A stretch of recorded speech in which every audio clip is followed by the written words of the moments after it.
No, can't talk about the adjustments. The growth. That'll be a better way to phrase it. Yeah, I mean, it's got better in some things. Things we emphasize. You know, the first month's always going to be bumpy. You're just going to struggle in some areas. You go back to practice, fix them, and we did some things really good, and some things we have to continue to work on. Do those type of, I mean, can you take something, big out of any of those, or as coaching staff, obviously you know what you're looking at, you know what you want. But are they helpful in terms of what you? Yeah, of course.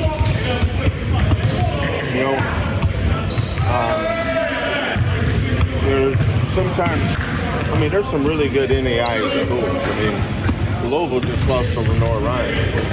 I'm not sure what they got out of that. Lemoyne Owen, I don't know how to pronounce that, up in New York, beat Syracuse a few years ago. A lot of teams lost to NAI Division II, Division III schools. So I don't mind playing those schools. We always have. But sometimes you just want to, we get asked a lot by a lot of schools to scrimmage. There's not a school in America that we couldn't scrimmage if we wanted to.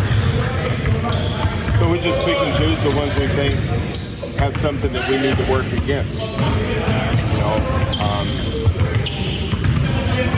It doesn't matter who we scrimmage as far as our freshmen are concerned. It's their first scrimmage no matter who they play against. So just looking at them from scrimmage to scrimmage.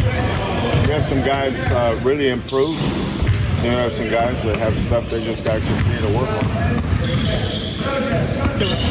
From the standpoint of getting to know some of the roster with the new guys, sort of the book roster, so to speak. What is the having him in here? Tough kid. Can really defend, rebounder.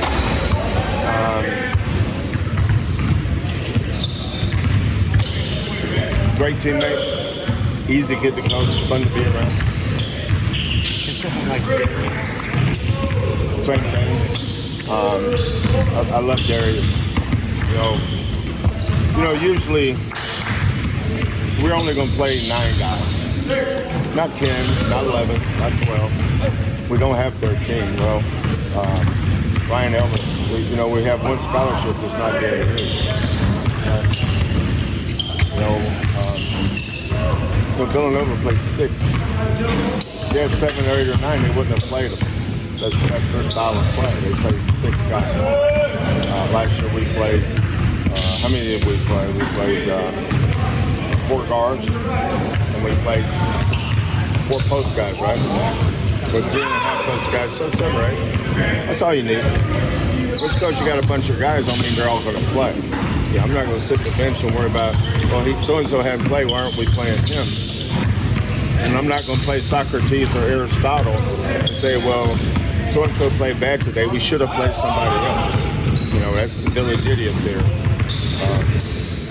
So we have our top guys, and those are, your job as a player is to try to be in that top group.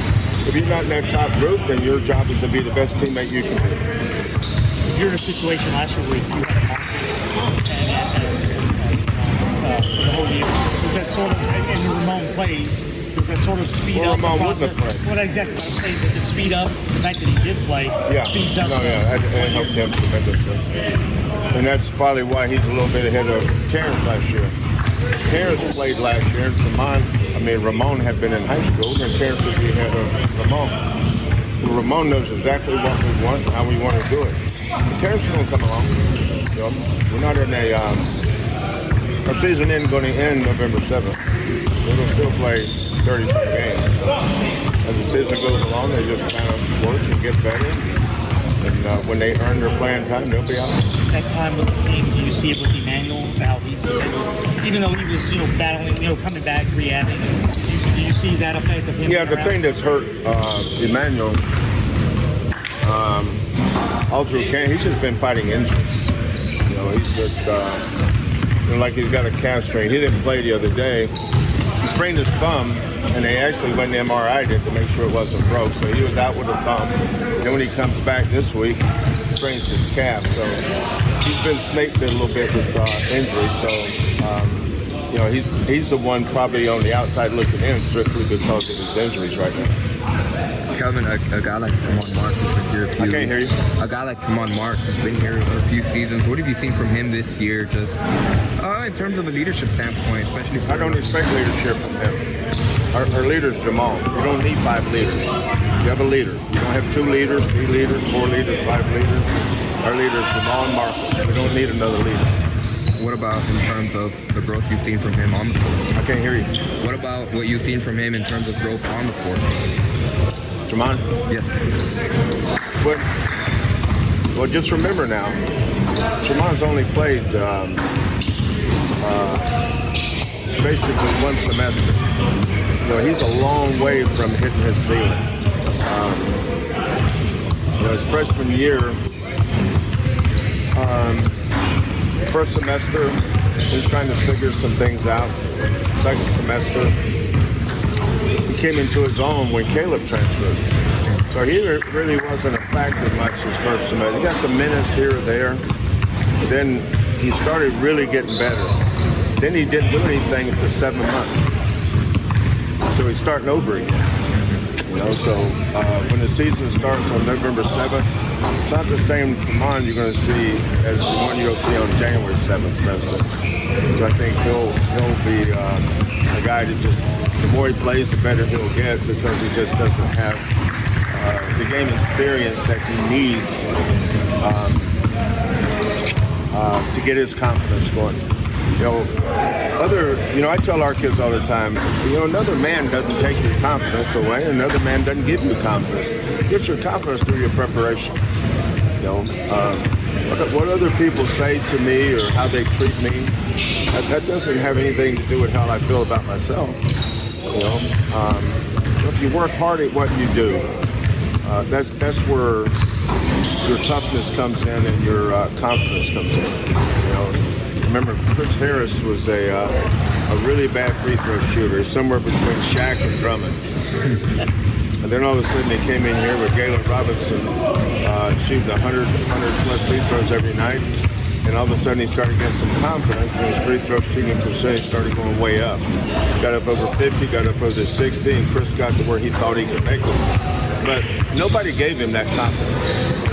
Telling somebody you can do it doesn't give them confidence. It's your confidence from your work and your preparation. We're just watching Reggie out here, a guy that goes through the amount of pain that he played with last year, not having that up here now, and his body. You notice I don't want to say relaxed, but he's playing with some less baggage, I guess, in terms of the injuries that he has. Do you see that? Yeah, Reggie's not a high volume player. He's not going to play a ton of minutes. We've got 4 post guys, or 4 guys up front. That's all going to rotate. Jarris, J1, JDA, and then Reggie. You got 2 5s and 2 guys that can play 4. Reggie can switch on a 4, JDA cannot. But they all have their strengths and weaknesses. But Reggie's been through the fires. He started on a Final Four team. He's played major minutes on the Elite 8 team. I kind of know what he can do, but I also know what he can't do. All our guys have weaknesses. They have things they're not good at. The thing that we've been pretty good at here over the years is we keep kids away from their weaknesses and we accentuate their strengths. Whereas, what Reggie lacks in one area is pretty good in another area. So we try to keep him going down a road where what he does, he's pretty good at. And maybe JVA is pretty good at what Reggie's not good at. Like in the both scrimmages, JVA went in and caused problems with his length and his athleticism and shot blocking, whereas Reggie's not a shot blocker. So all our guys have strengths and they have weaknesses. They're not infallible. They all have things they're not good at, and we watch them practice every day, so we kind of have an idea what they can't do. So we're trying to keep them away from that. We kind of push them towards the thing they can do. And one more question in regard to Jamal Shead, like you mentioned him as a leader. How have you seen him take that for the team as a team leader? What? How have you seen him embrace that? What's up with these vanilla questions? Give me a question with some meat on it. Some meat? So let's think about how have I seen him take on the leadership role? He's been a leader from day one. He hasn't evolved into that. Here's what I think about leadership, Andy. I recruit my captains. You can't make someone a captain, and you can't make someone a leader. Jamal's never been a leader in his life. That's not who he is. It's like a catcher. A catcher has to be a leader, right? Maldonado's a great leader, whereas Tucker may not be. Well, it's okay. You don't need Tucker to be a leader because you got one in Maldonado. Galen Robinson was a great leader. Bob Gray was not. So, but you only need one leader. You got to follow somebody. You're not going to follow 5 guys. You're going to follow one guy. You need one voice in the huddle.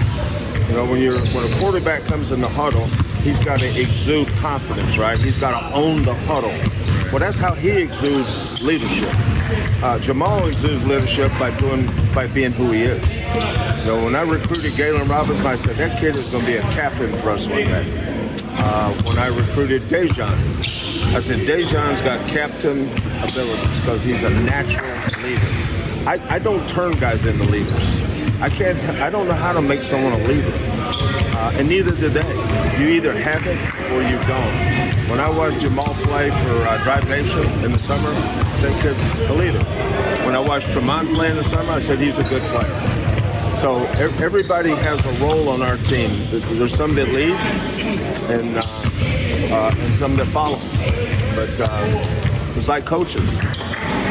The best coaches are the best leaders. How did they become that? They're probably born with it. Don't evolve any. You don't read a book about leadership and become a leader. You can read a book and understand the values of leadership, for instance. But leadership is an intangible. It's not something that you can reach out and touch and teach someone to be. It's but your point guard. If you don't have a point guard that's a leader, doesn't mean you're not going to win. But look at the best point guards down the stretch last year. Look at Gillespie for Villanova. Look at Shead for Houston. Look at Harris for Kansas. Davis for North Carolina. Roach. Look at him for Duke. Those guys are all great leaders. And that has a lot to do with why their teams are successful. So asking about this kid's leadership, that's irrelevant. What's relevant is, is who is your leader? Marcus has a different way of leading. He leads because everybody respects him so much, but he doesn't have a voice in the huddle. Jamal doesn't. Jamal's our vocal leader, whereas Marcus is our respect leader. Not that Jamal's the kids don't respect Jamal, but Jamal naturally is vocal, and he's very, very smart. Jamal's a very smart young man, very intelligent.